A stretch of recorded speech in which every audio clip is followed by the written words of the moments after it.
So we have yet another Wander Franco update, and yet again, it's not a positive one. The Boston Red Sox traded Chris Sale to the Atlanta Braves. What else did I miss? So we're going to go ahead and catch up on all of the news over the last few days because if you guys were not aware, I got strep throat. I mean, I was not feeling good. 10 out of 10 would not recommend getting strep. It's awful. But 2024 is officially here. I'm finally feeling able enough to make a video. So without further ado, let's start talking baseball. I missed this. So the first thing I want to get out the way before we talk about the signings and the updates, Wander Franco, the update is not good at all because the last time I talked to you guys, it was reported that 2 of his homes were being raided. So they were trying to find Wander Franco. They couldn't find the guy. So police actually summoned him. But the problem was Wander Franco, he fired the same lawyers that were in charge of communicating to Wander Franco that he was summoned by the police. So allegedly, he did not know that he was supposed to show up and have an interview with police officers. But I don't really buy that or believe that because Jeff Passan tweeted that Wander Franco was supposed to be interviewed and summoned by police. So if Jeff Passan knows this and he tweets it to the entire community of baseball fans on social media, I have a feeling that Wander Franco himself should have known this, but maybe he's using the fact that his lawyers were fired and they can't communicate that as grounds to not show up. I have no idea, but the reports are that Wander Franco did not show up when he was summoned by police officers.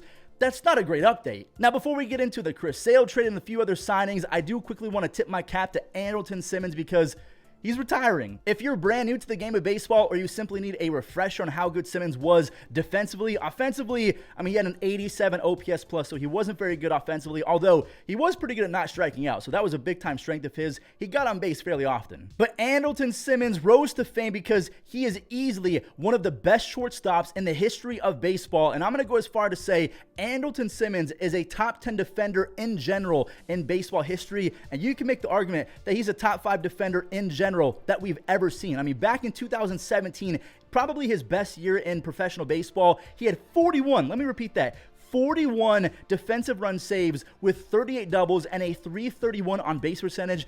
That was when he was 27 years old. I mean, at that point, he was putting up 5-win seasons, 6 wins, and then eventually a 7.9 wins above replacement. In his prime, he was one of the best defenders in baseball. He was pretty good at getting on base and trying his best to hit the gaps. Simmons, he was really good. He was very talented, and the game is going to miss him a lot because he made playing shortstop look easy, even though he was making some of the hardest plays I've ever seen. So I'm going to talk to all of the young guys out there. If you're still contemplating whether or not you want to play high school baseball or anything like that, Lucas Giolito should be your example that you should play baseball because even if you're not very good, you can still get a fat bag. He got almost $40 million for 2 years despite being a trash. I'm being kind of mean, but he was not good last year or the year before. So the Boston Red Sox just shelled out $38-something million over the next 2 years for Lucas Giolito, and Giolito put up a 4.9 ERA and a 4.7 FIP over his last 63 starts. He's been one of the worst pitchers in baseball. Now,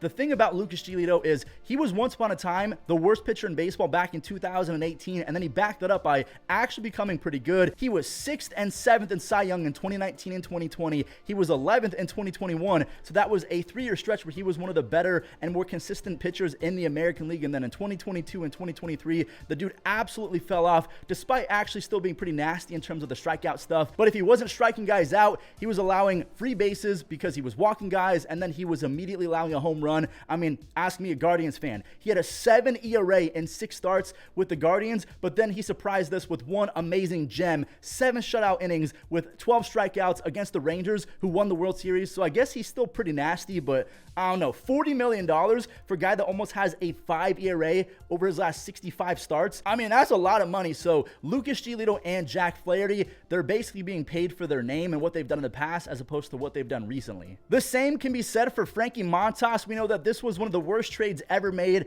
by Mr. Brian Cashman. The Yankees got a whopping 8 starts out of Frankie Montas, and the thing about that is it was a great trade at the time. In 19 starts before getting traded in 2022 with the A's, Frankie Montas had a 3.1 3.18 ERA and a 9.4 strikeouts per nine. And the year before that, in 2021, in 32 starts, he had a 3.3 ERA and he was 6th in Cy Young. So for a good stretch, Frankie Montas was one of the best pitchers in the AL, a lot like Lucas Giolito, but just like Lucas, the dude fell off from that point. So the Reds are taking a flyer on Frankie Montas, and it's not a cheap one. He's getting about $15 to $16 million. I don't know how healthy that shoulder is, but he did pitch in 2023. It was only an inning and a third, but hey, reports are saying that he's back to being healthy. He does throw a 97 to 99 mile per hour sinker with a devastating splitter. So if he's healthy, this is a great add to a young rotation to guys like Hunter Green. I hope that Nick Lodolo bounces back. What's his name?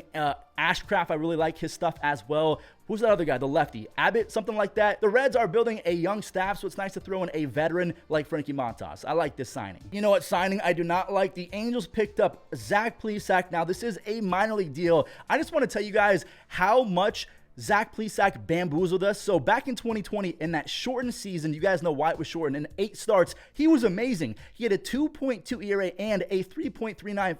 I'm apparently still going through puberty. Holy voice crack. Just kidding. I'm still kind of sick. But again, he was sensational in 2020 at 25 years old, a 2.2 ERA. But since that point, from 2021 to 2023, he has been awful. A 4.72 ERA and a 4.6 FIP with only a 6.5 strikeouts per nine. His only saving grace was that he was pretty pinpoint with the baseball. He wasn't allowing a ton of walks, but I mean, overall, Zach Plesac was one of the most inefficient pitchers in all of baseball since 2020 when he broke out and lied to us all. And here we go, the moment that you've all been waiting for, the kind of blockbuster. Would you call this a blockbuster trade? Let me know in the comments down below. Chris Sale for Vaughn Grissom. I mean, we're talking about a maybe future perennial all-star and Vaughn Grissom being traded for a maybe future Hall of Famer and Chris Sale. I feel like this is pretty big. Now, one thing to note as well, Chris Sale, he is owed about $27.5 million in 2024, but the Boston Red Sox are going to be paying about $17 million of that 27. So yeah, they're getting helped out a lot. Now, when Vaughn Grissom first broke out in 2022 as a rookie, this dude had 5 home runs, 5 stolen bases with a 119 OPS plus in 41 games with the Braves. And then the next year, he was essentially replaced, or he was replaced by Orlando Arcia. Even though Vaughn Grissom had a 280 batting average in 2023, the slugging fell off a cliff. He didn't have a single home run, even though he only had 75 at-bats, but he had a 78 OPS plus, which is not good at all. So the Red Sox, they are hoping that they can get the AAA version of Vaughn Grissom, because last year in AAA, Vaughn Grissom was a beast. In 102 games in AAA last year, Vaughn Grissom hit .330 with 36 doubles and 13 stolen bases in 102 games. He also had a .419 on base percentage with a .921 OPS. So if Vaughn Grissom is able to get 400 at-bats and play almost every single day, I don't know if he's going to be the shortstop, because they do still have Trevor Story. Maybe the Boston Red Sox move on from Trevor Story because they believe in Marcelo Meyer. But then again, Marcelo Meyer has been really underwhelming in the minors, so maybe they don't even believe in Meyer anymore. I have no idea. But Vaughn Grissom, it looks like he's going to be the everyday second baseman going into 2023 for the Boston Red Sox. And what do the Braves get in return? Chris Sale. Now, to address the elephant in the room, Chris Sale, he has only started in 31 games since 2021, and the average starter usually gets around 31 starts per season, so he's only played about 1 full season over the last 3 years. So he's been very injury prone, and I feel bad for the guy. But in that stretch, he has a 3.9 ERA, which is not the best, but it's also not the worst. He has 182 strikeouts in 151 innings. That is a 10.8 strikeouts per nine. But the thing about 2023 Chris Sale that really bit him was the fact that he was allowing a lot more walks. He went from a 1.6 walks per nine in 2022 to a 2.5 walks per nine, which is still fairly decent. But also, I want to give some context. Chris Sale only made 2 starts and threw 5 innings in 2022, so those numbers don't even really matter. But we're talking about Chris Sale, the dude that owns the MLB record for the highest strikeouts per nine by a starting pitcher. He has a career 11.1 strikeouts per nine. It's probably going to be beaten later on by Spencer Strider. I'm just going to go ahead and say that right now. But Chris Sale, I mean, this dude is one of the nastiest pitchers we've ever seen. He struck out 308 hitters back in 2017.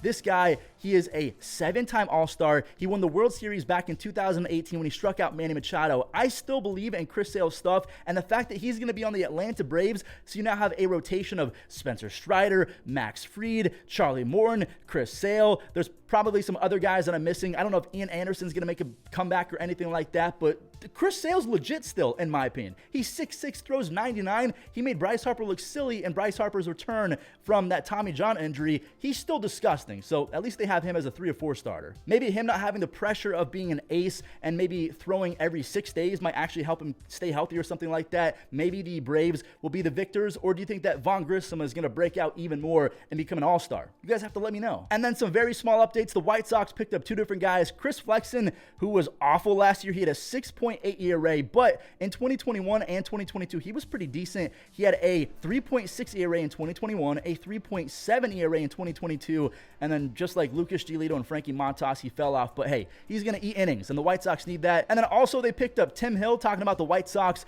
who was pretty good for the Padres over the last few years, but he fell off a cliff last year with a 5.5 ERA, so maybe he can turn back into Padres or Royals.